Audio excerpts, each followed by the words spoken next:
Hello po sa inyong lahat mga ka-crypto. Ako po si Pinoy Crypto Trader at sa video na ito ay atin pong pag-uusapan ang aking technical analysis dito po kay Solana. Ngayon pong August 3, taong 2024. Pero quick update lamang po tayo rito kaya diretso na po tayo sa pagti-technical analysis sa kanyang daily chart time frame na ito. At ayan yung mga huling technical analysis ko po rito kay Solana ay nito pang mga July 10. Ayan, nandito po yan sa mga July 10. At ito po, nung naglalaro po siya malapit dito sa price level na 138.95. Pero pagkatapos po niyan ay mapapansin po natin dito na nakaranas na rin po siya ng isang mabilisang pag-angat sa presyo katulad po ng naranasan ni Bitcoin. At maliban po rito ay meron po tayong isang pattern dito. Isa po itong wedge pattern na binubuo ng dalawang kulay puti na linya. Medyo malaki-laki po yung pattern natin na ito. At yan po, nakabuo po yan dahil sa mga rejections natin dito. Yung kanyang upper portion at saka yung kanyang lower portion naman. Ay ayan, yung mga rejections naman po dito sa ibaba. Kaya ayan, malinaw naman po natin nakikita.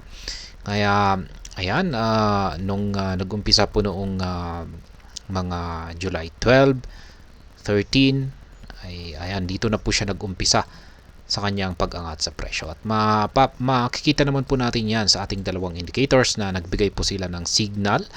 Ayan, nag-umpisa pong magpakita. Mas nauna po yung signal natin dito sa ating Hazard indicator kung saan ay nagbago po yung kanyang kulay mula sa pagiging kulay red ay naging kulay green na. At habang humahaba ay mas lalong tumataba yung kanyang pangatawan.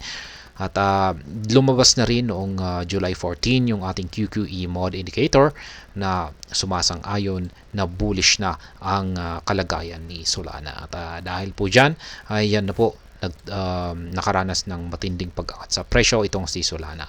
At sa kanyang pag-angat sa presyo ay meron po tayong dalawang sell pending orders dito na nagawa pong patamaan ng market price ni Solana. Kaya nakapag-take profit po tayo ng dalawang beses dito. Kaya ayan, nung umangat po siya ay yung previous trades po pala natin ay nakabili po tayo ng dalawang beses dito. Ayan, nung bumagsak naman po siya rito. At ayan, nung umangat po siya nitong nakalipas na July 15 ay pinatamaan po niya ang price level na 158.46. Kaya ayan, na-triggered po yung ating take profit dyan.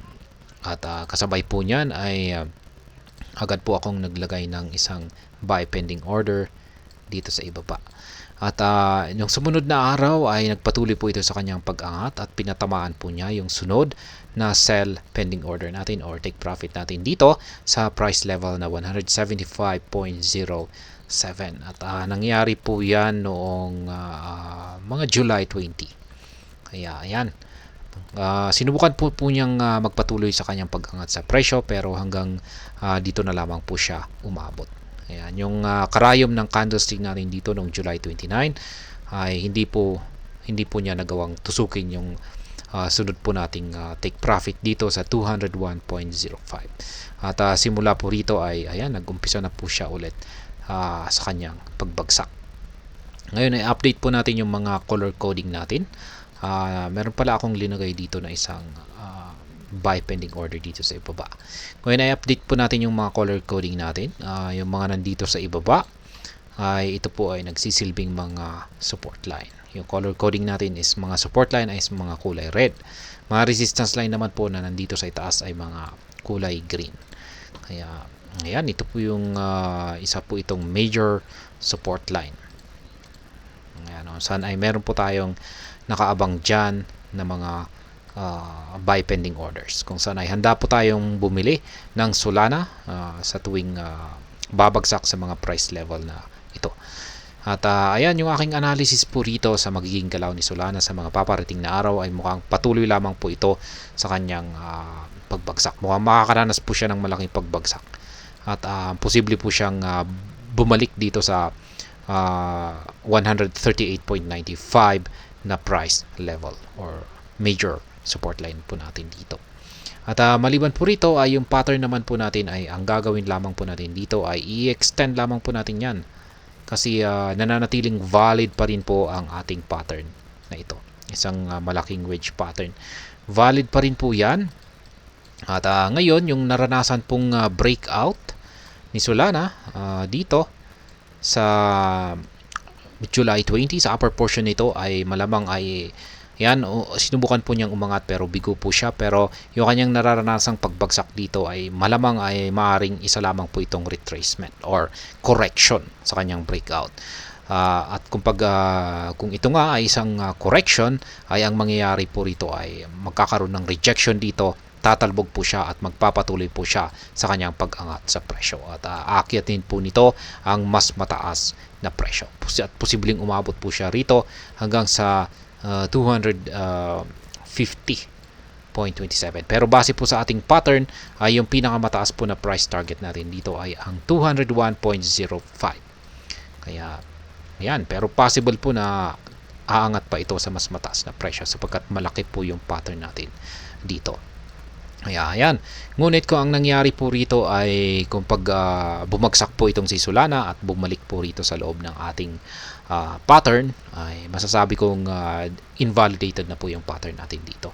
At kailangan po nating mag-readjust sa ating pattern dito. Kaya ayan, nung umangat po pala ang market price ni Solana ay meron po pala tayong isa kasing hindi ko na ipakita rito. Isang ayan, isa po itong trend resistance line dito. Ayan, nung nagkaroon siya ng breakout dito ay ayan, dito po siya nagpatuloy sa kanyang pag-angat sa presyo. Ayan, pero okay lamang po yan. Kaya ayan po yung aking mga live spot trading positions dito. Mas makakabuti kung maglalagay pa po tayo ng isa rito na take profit. Yan, sa 250.27 kasi posible pong maging mabilis yung pag-angat ni Solana kung isang correction yung magaganap dito. Ayan. Mas mabuti na yung na tayo ay laging handa. Kaya ayan, yan pong muli yung aking analysis dito ay yung nararanasang pagbagsak ni Solana ay malamang ay isa lamang po itong correction dulot ng kanyang naranasang breakout dito sa kanyang upper portion ng kanyang pattern dito. At kung isa lamang po itong minor correction ay may posibilidad na ito ay tatalbog at magpapatuloy sa kanyang pag-angat sa presyo. Pero kailangan po nating bantayan ay yung ating dalawang indicators sapagkat kung nagpakita po itong mga bearish signal ay mukhang mai-invalidate po yung pattern natin dito. At gaya na aking sinabi kanina ay mai-invalidate po yung ating pattern na ito kung sakaling bumalik sa loob yung market price ni Solana. Yan, sa loob ng ating pattern na ito. Ayan, yan pong muli yung aking mga live spot trading positions dito po kay Solana.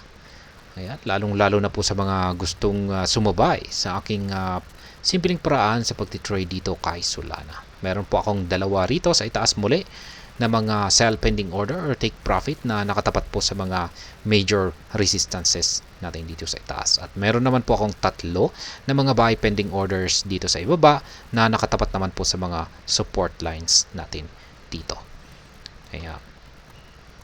Ayan, sa mga bago lamang po rito, check na lamang po ninyo ang description ng video na ito para malaman kung anong platform at mga indicators ang ginagamit ko dito. At hanggang dito na lamang po tayo sa video na ito mga ka-crypto. Marami pong salamat sa panonood. Ingat po tayo lagi at God bless po sa ating lahat.